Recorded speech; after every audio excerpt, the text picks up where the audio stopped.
קצת עשתה לנו בעיות לאחרונה, נכון? הם גם קצת אנטישמים, אז טוב, עדיין ארדואן, אני מעדיפה שהוא יסבול יותר, נכון? זה מעניין הסבל. בינתיים הצטרפה אלינו הדר פרקש, מנהלת פעילות בהתנדבות בעמותת חיים חדשים לכלבים. שלום. היי, בוקר טוב. מה נשמע? מצוין. הבאת לנו שניים לפה. שני חמודים. הבאתי לכם את בוטן ומייקל. בוטן, בוא. עוד רגע גם נראה אותם על המסך, אבל אז כן, הם קצת מפוחדים. כן. אז זה בוטן. הוא כלב שהגיע אלינו דרך לוחם מעזה לפני 3 שנים. הוא היה איתו 4 ימים בטנק. באמת? כן, מדהים. וואו. והוא הגיע אלינו. בעצם הוא הציל את חייו שם. לגמרי, כן, הם שני אחים. כן. והוא מחכה כבר המון זמן בבית המחסה, מסכן, כי הוא פחדן. אבל הוא כלב מדהים, הוא מסתדר עם אנשים, ילדים, כלבים, חתולים, הוא פשוט קצת בהתחלה מפחד. והשני זה מייקל. מייקל... הוא גם שריונר? הוא גם היה בטנק? לא. לא, הוא גולנצ'יק. הוא מושבניק. מייקל הוא מושבניק, הוא הגיע אלינו מאזור מושב חירות, לפני 10 חודשים, שהוא היה בגיל חודש. ובעצם הגענו לכאן כי יש לנו יום אימוץ מאוד גדול, הפנינג אימוץ מאוד גדול, ב-26/6. בדיזינגוף סנטר תל אביב. אנחנו עמותת חיים חדשים לכלבים. יש לנו 130 כלבים בבית המחסה. ולאחרונה הרמנו קמפיין עם חברת מטרופולין. הקמפיין בעצם נועד לעזור לכלבים כמו בוטן, שמחכים כבר שנים בבית המחסה. חשוב לציין שבבית המחסה, הכלב הכי ותיק הוא 12 שנים אצלנו. יואו. שזה נורא נורא נורא עצוב. הם עדיין גורים, נכון? לא, הוא בן 4 והוא, כן, הוא גור. מייקל הוא בן 10 חודשים. ולא ימצאו אותו. לא ימצאו אותו. איך זה יכול להיות? מעט מאוד אימוצים בארץ, בסביבות 1-2 בשבוע.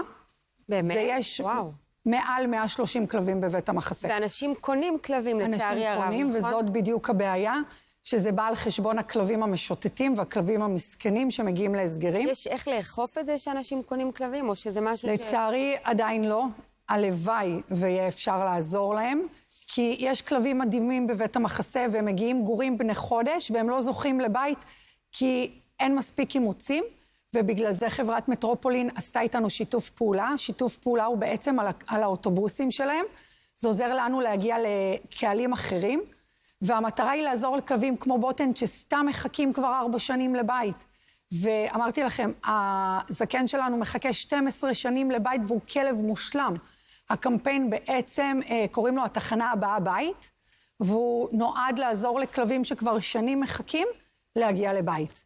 ואנחנו נחתום את הקמפיין הזה ביום אימוץ ב-26/6 בדיזינגוף סנטר, תל אביב, שעובדי חברת מטרופולין יגיעו לעזור ביום האימוץ, למצוא בתים לכלבים.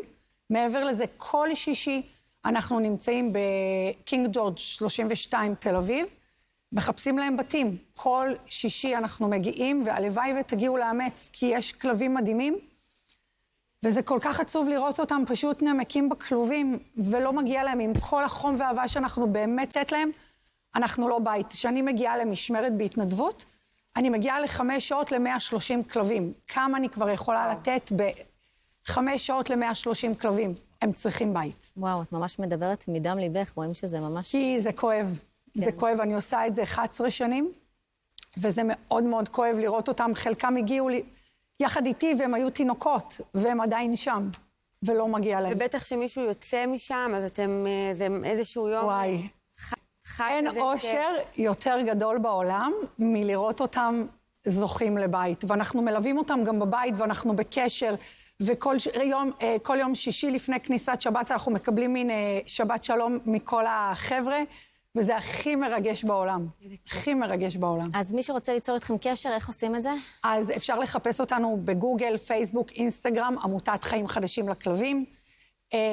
הטלפון שלי מפורסם גם בפייסבוק, גם באינסטגרם. אנחנו תמיד עונים ותמיד זמינים, ואפשר להגיע לבית המחסה שלנו בתיאום מראש, כל יום אפשר להגיע לאמץ. נו, אז יאללה, שנמצא מישהו לכלב השריונר שיש לנו כאן. הלוואי, הלוואי. וגם עשה את כל הדרך מעזה, הלוואי ויזכה לבית. כן.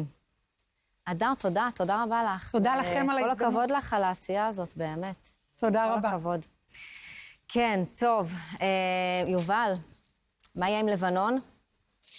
לבנון זירה מורכבת,